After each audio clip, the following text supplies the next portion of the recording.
고린도에서 배를 타고 예루살렘으로 가려 했던 바울은 자신을 죽이려고 하는 유대인들의 음모를 알게 되어서 배를 타지 않고 다시 왔던 그 길을 따라 되짚어가면서 마게도냐 지역으로 한참을 돌아서 예루살렘으로 가기로 결정을 했습니다.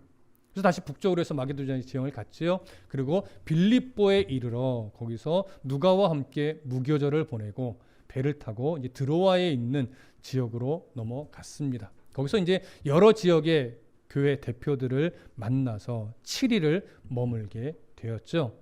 그리고 나서 이제 예루살렘으로 곧 출발을 할 겁니다. 드로아에서 머물며 성도들과 교제를 나눈 마지막 날 일어났던 사건과 그 사건에 담긴 중요한 의미들을 오늘 함께 살펴보도록 하겠습니다. 자, 먼저 7절과 8절을 함께 볼까요?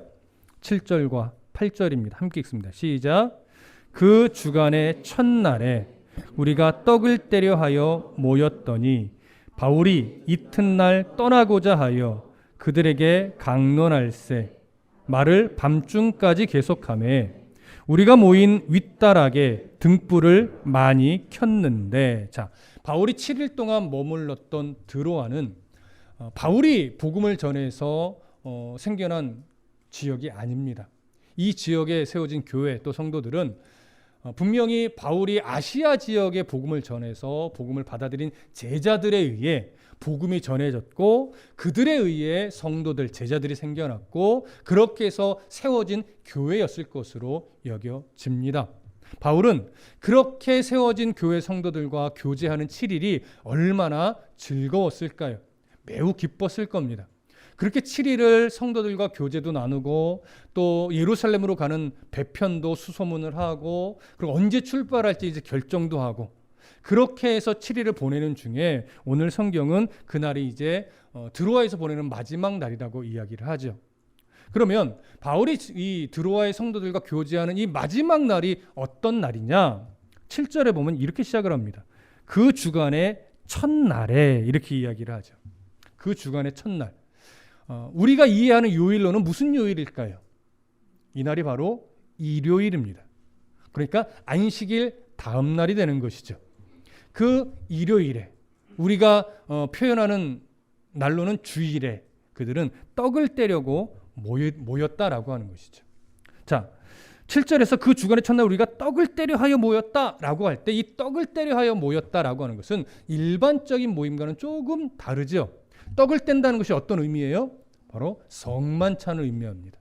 그러니까 그들이 이 일요일에 떡을 떼려 하여 모였다라고 하는 것은 어떤 거냐면 바울이 마지막 날이니까 그냥 우리가 모였다 이런 의미가 아니라 공식적으로 성만찬과 함께 거행되는 예배 모임이 있는 날이었다라고 하는 거예요. 그러니까 이 얘기는 결국 무엇에 대한 좀 증거가 되냐면 초대교회 때 하나님을 믿는 예수 그리스도를 믿는 이 성도들이 안식일에 모이지 않고 안식일 다음 날인 일요일에 공식적인 예배 모임을 이때부터 가지고 있었다라고 하는 하나의 증거 자료가 되기도 합니다. 이렇게 바울과 또 드로아의 제자들은 일요일에 공식적인 성만찬과 함께 거행되는 예배 모임을 가지게 되었던 거죠. 자, 그래서 7절을 보면 그 주간의 첫날에 우리가 떡을 떼려 하여 모였더니 바울이 이튿날 떠나고자 하여, 그러니까 다음 날 이제 출발을 하는 날로 정해졌기 때문에 오늘 마지막 모임이 된다는 얘기예요. 그럼 그 이튿날은 무슨 요일이겠어요? 월요일이 되는 거예요. 그래서 월요일 새벽에 이제 출발하기로 이미 결정이 되어졌던 것 같습니다.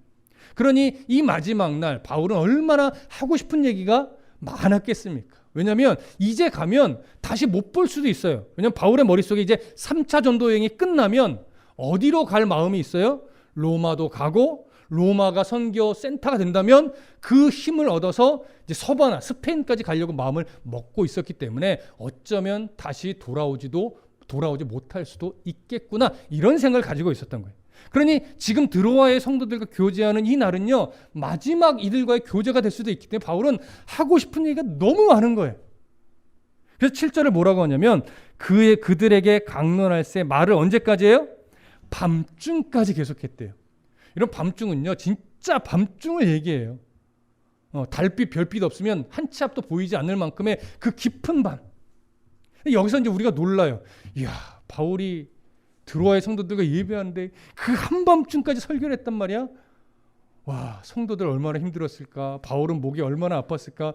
그렇게 오랜 시간 예배를 하다니 나 같으면 그 자리에서 벌써 나가고 싶어서 마음이 막 좀이 쑤셨을 텐데 막 이런 생각을 할 수 있단 말이에요. 근데 이런 생각을 하게 되는 이유가 뭐냐면, 야, 낮에부터 우리식으로 설명하면, 야, 오전 11시에 시작된 예배가 오후 시간을 지나 저녁 시간을 지나 밤중까지 계속됐단 말이야.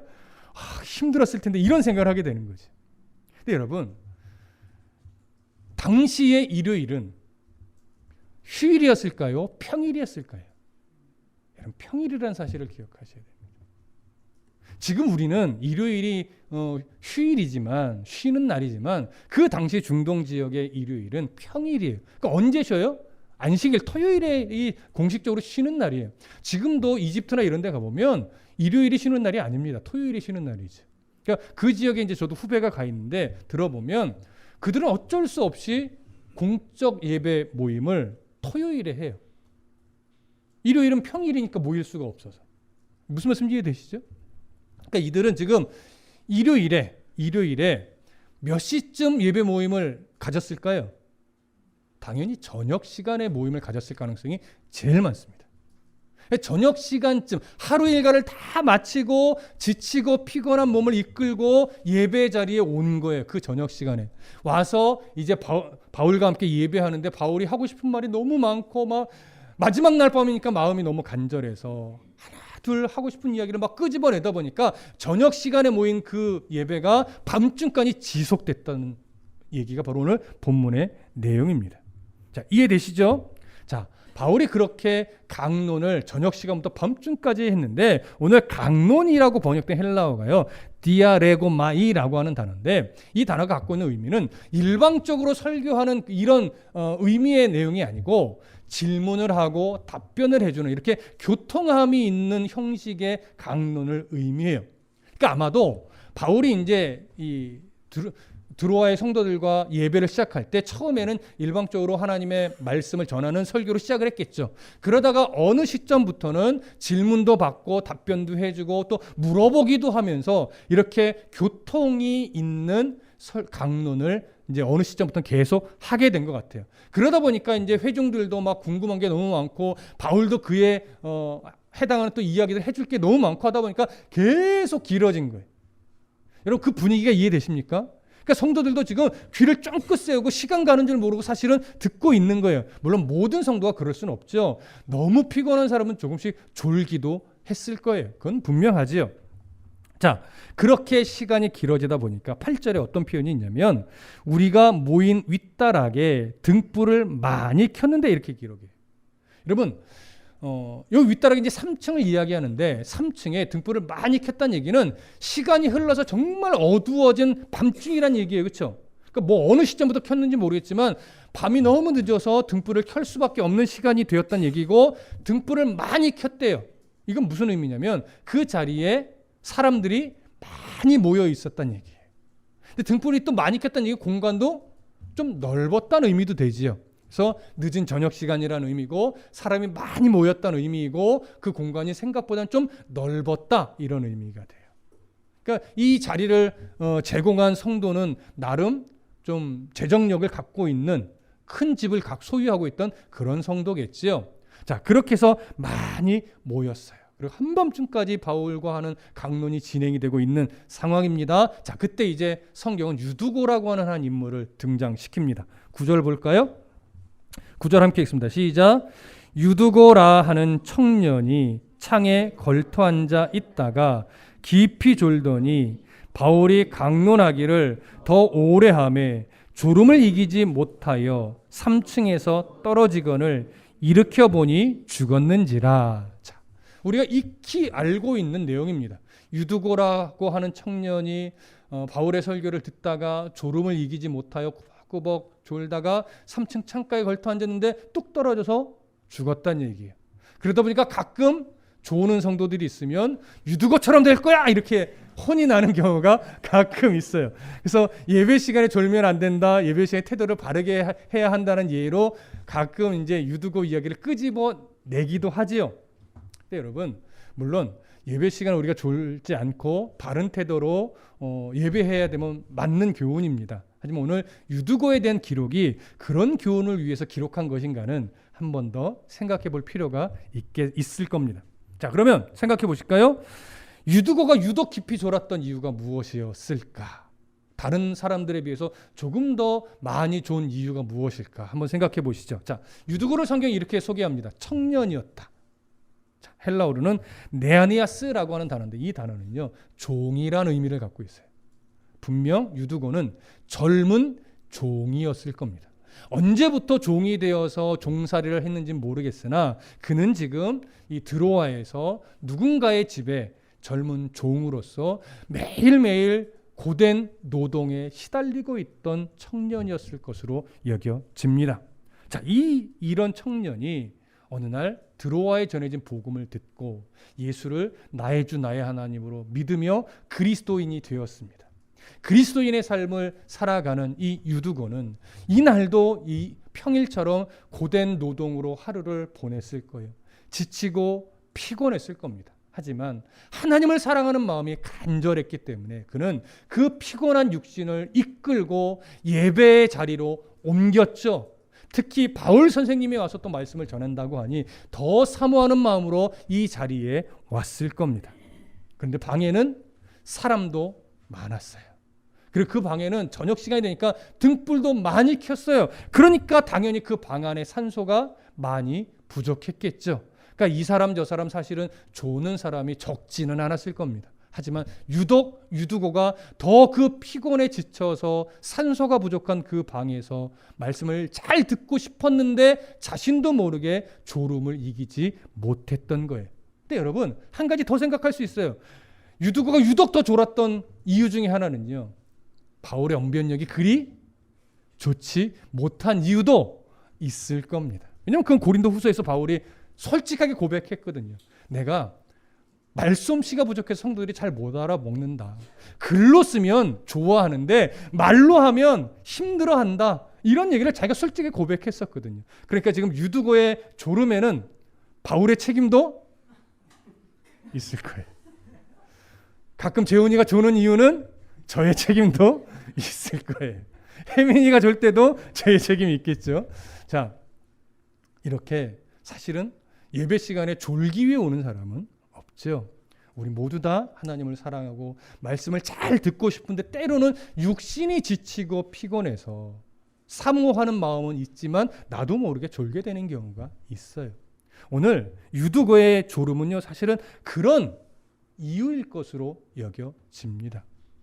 그러면 유두고는 왜 창가에 걸터 앉게 된 걸까요? 견해는 사실 크게 두 가지입니다. 첫 번째는 고된 노동 일을 하다가 좀 늦게 와서 사람이 많이 모인 터에 자리가 없기 때문에 찾아가다가 어쩔 수 없이 창가 쪽에 가서 걸터 앉아서 듣게 되었을 것이다. 이렇게 보는 견해가 하나 있고, 또 하나는 그가 말씀을 잘 듣고 싶은데 너무 졸음이 오니까 산소도 부족하고 그래서 좀 창가 쪽에 걸터 앉아서 좀 맑은 공기를 쐬면 좀 덜 졸지 않을까, 이런 생각에 창가 쪽으로 일부러 가서 졸지 않으려고 걸터 앉게 된 것으로 보는 견해도 있습니다. 여러분들은 어떤 견해가 좀 옳다라고 여겨지십니까? 저는 문맥을 이렇게 연구하다 보니까 늦게 와서 앉게 되었다기보다는 그가 졸음을 좀 이기려고, 졸지 않으려고, 말씀을 좀 잘 들어보려고 창가 쪽으로 가서 일부러 앉았던 것으로 저는 여겨지더라고요.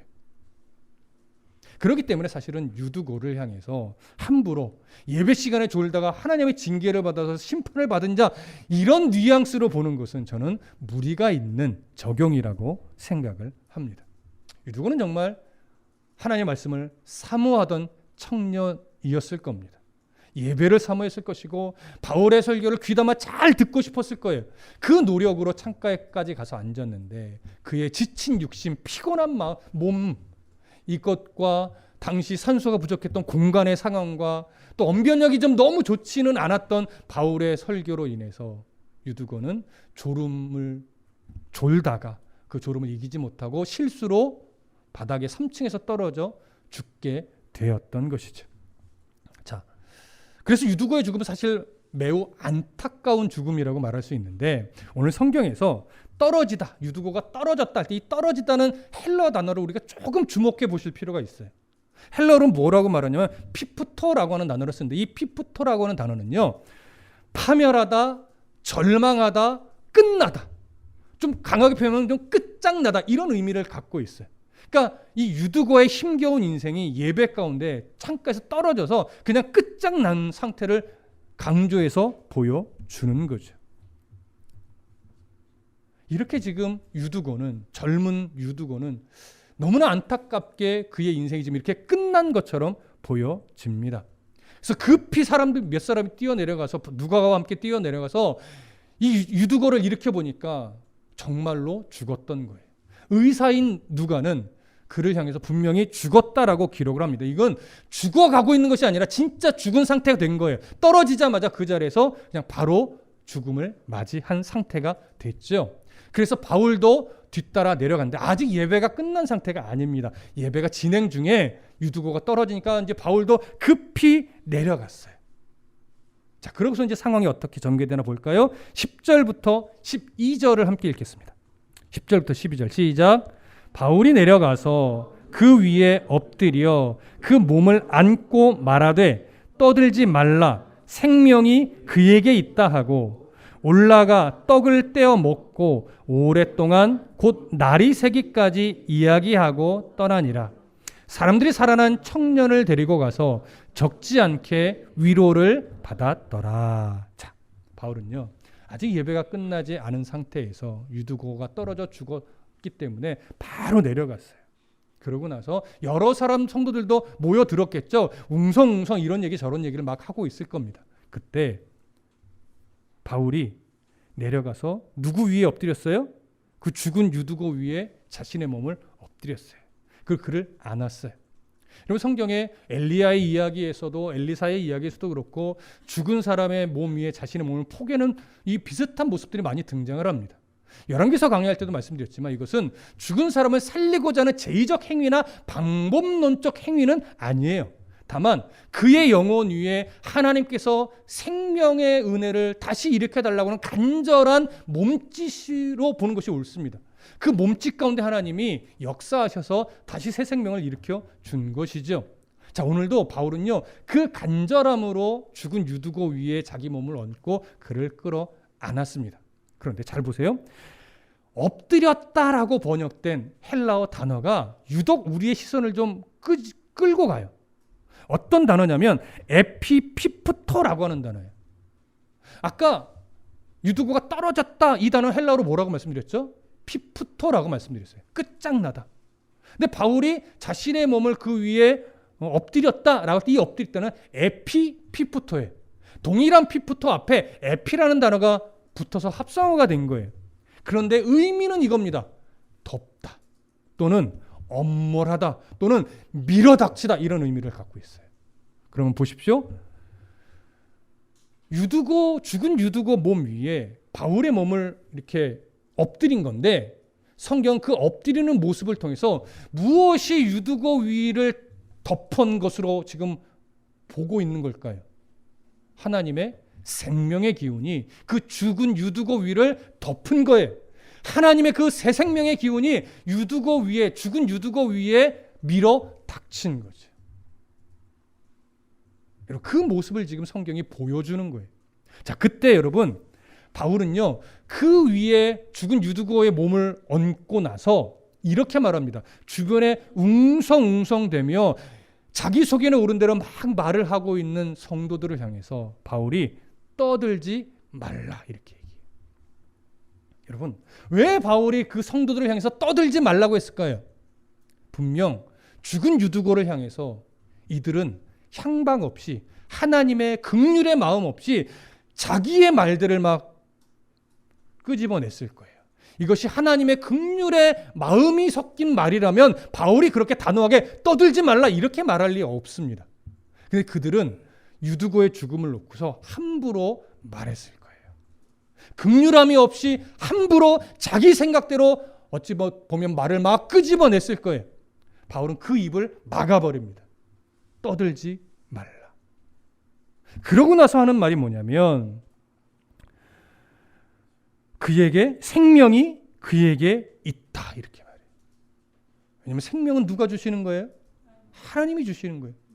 죽은 유두고를 하나님이 사랑하여서 그에게 새 생명의 기운을 밀어넣으셨고 바울은 그 몸에서 따뜻한 기운을 느끼며 말하죠. 떠들지 말라. 생명이 그에게 있다. 누가 유두고를 사랑한 거예요? 하나님이 유두고를 사랑한 거예요. 그래서 하나님이 유두고를 살려내신 거예요. 그때 바울이 성도들에게 했던 떠들지 말라. 여러분, 우린 이 말에 조금 귀를 기울이실 필요가 있습니다. 왜요? 교회 생활을 하든 소그룹 생활을 하든 가정 생활을 하든 성도로서 세상 속에서 각자의 삶을 살아가든 그리스도인은 그 입에서 나가는 모든 말을 매우 조심해야 됩니다. 그리고 어떤 상황이 하나 벌어졌을 때, 어떤 일이 생겼을 때 그 일을 바라볼 때 내가 하나님의 마음을 갖지 않고 하나님의 시선을 갖지 않고 하나님의 긍휼하심을 내 안에 채우지 않고 함부로 입을 열어서는 안 된다는 중요한 교훈을 여기서 우리에게 보여줍니다. 여러분, 때로는 교회 안에, 때로는 우리의 관계 속에서 마음이 불편한 일, 때로는 화가 나는 일, 때로는 억울한 일, 수많은 상황들이 생기죠.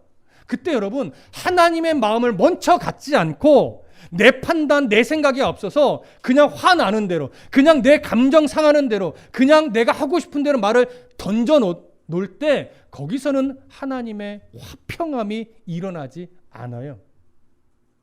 하나님의 역사가 일어나지 않는단 말이에요. 그래서 그래서 바울은요, 떠들지 말라라고 말하는 거예요. 여러분, 우리가 교회 안에서 여러분들의 또 삶을 살아나갈 때 어떤 상황을 맞닥뜨리게 되잖아요. 그때 먼저 해야 될 일은 내 입을 먼저 닫는 거예요. 내 입을. 내가 하고 싶은 말을 먼저 닫는 거예요. 그리고 하나님의 마음으로 먼저 가슴에 채워야 돼요. 그리고 하나님의 시선으로 그 상황을 먼저 보는 이 싸움을 하셔야 돼요. 그게 어려운 것 알죠? 왜? 사람이 감정에 취하면 이상한 행동, 이상한 말을 하고 나서 후회하게 되잖아요. 그러니까 훈련이 필요하죠. 내 입을 먼저 닫고 하나님의 마음으로 채우고 하나님의 시선으로 바라본 다음에 그때 하나님의 시선에서 정리된 말을 끄집어낼 수 있어야 돼요. 어려운 일이에요. 목사부터 더 그렇게 노력을 해야 되는 내용이죠. 여러분, 우리 여기서 그 이 중요한 교훈을 좀 가슴에 새겼으면 좋겠습니다. 그래서 바울이 떠들지 말라 단호하게 말하고 그 다음에 외쳐요. 생명의 기운이 그에게 있다. 하나님이 유두고를 사랑하셨다. 하나님 유두고를 살려내셨다. 이런 의미가 되지요. 자, 그러고 나서 보십시오. 11절 올라가 떡을 떼어 먹고 오랫동안 곧 날이 새기까지 이야기하고 떠나니라. 뭔가 부연 설명이 없어요. 그냥 아무 일 없었다는 듯이 살아난 유두고와 함께 다시 올라가서 예배를 진행하는 거예요. 성만찬을 거행한 것 같아요. 떡을 떼어 먹었으니까. 그리고 나서 날이 새기까지 또 이 믿음 안에 말씀 안에 교제를 나누고 그 새벽 시간이 돼서 월요일 새벽에 바울과 일행은 이제 예루살렘을 향하여 출발을 했단 얘기예요. 그들이 떠나고 나서 12절 보니까 사람들이 살아난 청년을 데리고 가서 적지 않게 위로를 받았더라. 유두고로 인해서 드로아의 모든 성도들이 큰 위로를 받았단 얘기예요. 이제부터 이들의 믿음이 흔들릴까요? 바울과 상관없이 이들의 믿음은 흔들리지 않게 됐죠. 왜요? 유두고가 살아나는 이 과정을 통해서 이들이 깨달은 건 하나입니다. 하나님이 유두고뿐 아니라 드로아에 있는 우리 성도들, 이들 중에 종으로 노예로 사는 이들이 또 얼마나 많았겠습니까? 이들을 하나님이 얼마나 사랑하시는지를 여기서 확인한 거죠. 유두고만 사랑한다는 의미가 아니거든요. 유두고가 살아나는 모습을 통해서 하나님이 드로아의 성도들을 얼마나 사랑하시는지를 확인했고, 비록 힘겨운 종살이 또는 힘겨운 인생살이를 살아내고 있지만 그런 우리를 응원하시는 하나님의 마음, 그런 우리를 지키고 보호하신다는 하나님의 그 깊은 마음을 깨달아 알게 되니까 유두고를 통해서 모든 성도가 위로를 받는 거예요. 이게 이제 믿음의 교제이기도 하죠. 그러면서 이들은 누구 때문에 신앙을 지키는 것이 아니라 그저 우리를 사랑하시는 하나님 때문에 신앙을 지킬 수 있게 됐고, 그 하나님 때문에 믿음의 이 삶을 살아나가는 일을 포기하지 않게 됐고, 더 열심히 성실하게 그리스도인으로서 이들의 삶이 살아갈 수 있는 큰 위로가 되었다는 의미가 되는 겁니다. 자, 그럼 보십시오. 오늘 이 내용에서 우리가 정말 놓치지 않고 봐야 될 몇 가지 사항이 있습니다. 첫 번째, 유두고가 살아난 이 사건은요, 성만찬의 아주 중요한 핵심을 담고 있어요. 여러분, 성만찬, 우리도 이제 우리가 설교 중심의 예배가 되다 보니까 우리가 성찬식을 자주 하지는 못하지만, 성만찬, 성찬 예식의 가장 중요한 핵심이 뭐예요? 우선은 당연히 십자가에서 우리의 생명을 내어주신 예수 그리스도예요. 그리고 그 예수 그리스도의 죽음과 부활, 그리고 그 죽음과 부활의 은혜를 덧입어서 하나님의 자녀가 되어 새 생명을 얻은 우리들, 그런 우리들이 모여서 믿음의 교제를 나누는 것, 이것이 성찬의 가장 중요한 핵심이에요. 그러니까 성찬의 핵심은요, 예수님만이 아니에요. 예수님의 십자가의 죽음과 부활, 또 그 은혜를 덧입은 성도들, 그리고 그 성도들이 부활의 은혜를 나누며 믿음의 영적 교제를 나누어서 서로 선한 영향력, 믿음의 위로들을 함께 나누는, 이것이 성찬식 가운데 함께 거행되는 거예요. 근데 이 영적인 믿음의 교제가 사실 코로나로 인해 많이 위축된 것은 사실이에요. 그러나 여러분, 그 코로나가 그런 믿음의 교제를 부서뜨리지는 못하죠. 우리 안에 오히려 그 과정을 통해서 더 사모하게 만드는 좋은 영향력도 끼쳤단 말이죠. 이제 우리는 바로 그 성만찬을 통한 또 성도들 안의 믿음의 교제를 이제 차근차근 또 회복해 가야 될 시기가 되었으면 분명합니다. 그래서 서로가 위로가 되면서 서로에게 도전을 주고 용기를 주면서 함께 기도하는, 그래서 그리스도의 부활과 하나님 나라의 소망을 나누는 이런 믿음의 공동체를 우리가 만들어 가야 될 책임이 이제 있는 거죠. 그리고 또 보십시오. 구원이라는 것이 어떤 의미인지를 여기서 또 분명하게 보여줍니다. 자, 유두고, 죽어가는 유두고였어요? 확실하게 죽은 유두고였어요? 예, 살아날 가능성이 없는 유두고였습니다. 근데 그런 유두고에게 생명의 기운이 덮치니까 하나님의 사랑 안에서 유두고가 살아나죠. 새 생명을 얻었죠. 구원이라고 하는 것 마찬가지입니다.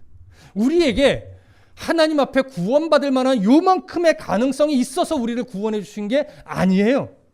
우리 모두는요, 구원받을 가치도 없고 구원받을 만한 어떤 우리 안에 가능성 자체가 아예 없던 자들이에요. 그런 우리를 하나님이 선택하여 예수 그리스도의 새 생명의 은혜를 불어넣어 주심으로 말미암아 우리들의 모든 죄의 책임을 십자가에 단번에 못 박으시고 우리를 천국 백성 삼아 주신 은혜를 우리도 받은 자단 말이죠. 이렇게 유두고가 살아난 것처럼 하나님은 우리도 사랑하여 새 생명의 기운을 불어 넣어 주셨어요. 우리가 이런 은혜를 받은 자입니다. 그러나 여러분, 생각해 보십시오. 우리가 하나님의 은혜를 감격하고 예수 그리스도의 십자가 은혜로 말하며 천국 백성이 됐다는 이 기쁨이 모두에게 있었던 것은 분명한데, 그렇게 믿음을 갖고 예배하며 신앙생활을 해 나갈 때 여러분들 일상의 삶이 늘 편안하던가요? 안 좋은 일은 비껴나가고 좋은 일만 있나요? 무엇만 했다 하면 다 그냥 계획했던 대로 다 잘 되나요? 그렇지 않단 말이죠. 여전히 종으로서 살던 유두고가 힘겨운 인생살이를 살아가고 있었던 것처럼 우리가 예수를 믿고 하나님을 사랑하고 늘 예배하기를 사모하지만 여전히 우리의 인생은 결코 쉽지 않아요. 똑같이 늘 어렵고요. 힘든 일도 있고요. 억울한 일도 있고요. 도대체 나는 왜 이러는가? 이런 상황도 비일비재합니다. 그게 믿음이 없어서가 아니라는 거죠. 하나님을 사랑하지만 그 힘겨운 일상의 무게를 가지고 예배의 자리로 오는 거예요. 하나님을 사랑하면서 살아나가지만 여전히 인생은 고달퍼요. 근데 잘 보세요. 유두고를 살려내셨다는 얘기는 뭐냐면, 그런 고된 일상을 살아내면서 지치고 힘든 마음을 가지고 예배의 자리에 나올 때 그 마음을 하나님이 아신다는 거예요. 그 힘겨움을 아신다는 얘기예요. 그 어려움을 하나님도 이미 알고 있다는 얘기예요. 하지만 그 힘겨움이 하나님 나라 소망보다 클 수 없으며, 그 고난이 하나님 나라의 성도의 삶의 소망과 바꿀 수 있는 일은 아니라는 거죠. 주님 안에 있으면, 말씀 안에 있으면, 예배 가운데 있으면 여전히 힘겹지만 내 안에 뭘로 가득 차냐면 하나님 나라 소망으로 가득 차요. 뭔가 앞이 캄캄하고 길이 막힌 것처럼 여기는 순간도 많이 있겠지만 내가 주님 안에 있고 말씀 안에 거하면 그런 내 캄캄한 인생에 하나님의 소망으로, 하나님 나라의 소망으로 다시 불타오를 때가 분명히 와요. 그러니 여러분, 우리가 절망에 빠져 있거나 앞이 캄캄한 상황에서 내 인생이 뭐냐라고 절망의 목소리를 내기 전에 그 입을 막고 내가 하나님 앞에서 어떤 존재인가, 하나님 나를 어떤 존재로 나를 삼으셨는가, 하나님은 나에게 말씀을 통해서 어떤 소망을 주셨는가를 빨리 다시 찾아야 돼요. 그 소망이 내게 있는 한, 그 사랑이 나를 붙잡고 있는 한 내 인생은요, 우리의 인생은요, 버려진 인생이 될 수 없고 절망스러운 인생이 될 수 없습니다. 내가 내 인생을 절망스럽다라고 내가 여기는 거지, 하나님은 우리를 너는 절망스러운 인생이야 라고 말하지 않아요. 잘 돌아보십시오. 내가 나를 절망스럽다라고 평가하는 거예요. 내가 내 인생을 나는 왜 이래 라고 스스로를, 그렇게 자기의 인생을 내가 평가하는 것이지 하나님은 절대 그렇게 평가하지 않는단 말이에요. 그러니 오늘 잘 들으십시오. 혹여나 자신의 삶에 일어나는 여러 상황들을 보면서 나는 왜 이래 라고 스스로를 이상하게 평가하고 있다면 오늘 바울의 말이 여러분들에게 비수처럼 꽂히셔야 돼요. 떠들지 말라. 스스로에게 외치셔야 돼요. 떠들지 말라. 좀 심하게 얘기하면 스스로에게 외쳐야 돼요. 그 입 다물라. 왜요? 하나님의 마음을 놓친 말을 내가 하고 있거든요. 내가 예수 그리스도의 새 생명, 예수 그리스도의 생명으로 말미암아 구원의 백성 된 난데, 하나님이 예수 그리스도의 생명으로 나를 사셨는데 나는 내 인생을 자꾸 평가절하하고 내 인생을 스스로 절망스럽다라고 평가하고 내 인생을 자꾸 무너진 인생처럼 여긴단 말이죠. 그거만큼 어리석은 게 없어요. 그거만큼 바보 같은 게 없어요. 그거만큼 하나님을 망령되이 일컫는 말이 없는 거예요. 우리들의 인생은요, 이 땅에서 뭐좀 어떠한 것 때문에 평가될 수 있는 인생이 아니에요. 우리들의 인생은 무엇으로만 평가될 수 있냐면 날 위해 하나님이 무엇을 해주셨는가. 여러분, 이걸 알 때 내 인생이 바르게 평가되는 거예요. 예수님, 하나님이 저 때문에 예수님을 십자가에 못 박으셨어요. 저 때문에. 얼마나 존귀한 목사입니까? 서건사님만 아멘 하셨어요. 여러분 때문에 하나님이 예수님을 십자가에 못 박았어요. 그런 말도 안 되는 은혜를 우리가 받았는데 무엇 부족한 것 때문에 자꾸 나를 절망스럽게 평가한다면, 어떤 좀 힘겨운 상황 하나 생겼다고 내 인생을 마치 버려진 인생처럼 여긴다면 그거만큼 어리석은 게 없는 거예요. 그런데 참 놀라운 건 그렇게 바보 같은 생각, 그렇게 어리석은 생각을 하는 우리를 또 하나님은 뭐 하세요? 사랑하고 품으세요. 절망에 속지 마십시오. 상황에 속지 마십시오. 어떤 힘겨운 일이 눈앞에 있다고 그것 때문에 속지 마십시오. 입을 막고 다시 하나님의 마음으로 나의 삶을 다시 돌아보십시오. 하나님의 시선으로 내 상황을 다시 크고 넓게 보십시오. 과연 하나님이 내 인생을 어떻게 끌고 갈 것인가. 그럴 때 소망이 보이고, 그럴 때 희망이 보이고, 그럴 때 하나님의 나라가 보이고, 그럴 때 나를 향한 하나님의 놀라운 사랑이 보여질 겁니다. 다시 힘을 내시고 다시 용기를 가지시고, 유두거라오는 청년을 하나님이 사랑하셨듯이 바로 여러분들 한 사람 한 사람을 하나님은 깊이 사랑하시고 오늘도 동행하시며 여러분들의 삶을, 우리의 삶을 하나님이 지금 놀라운, 우리가 생각할 수 없는 섭리 가운데로 인도하고 계시다는 것을 믿으시고 신뢰하심으로 정말 복된 성도의 삶을 살아내 주시기를 간절히 소망하고 축복합니다. 기도하겠습니다.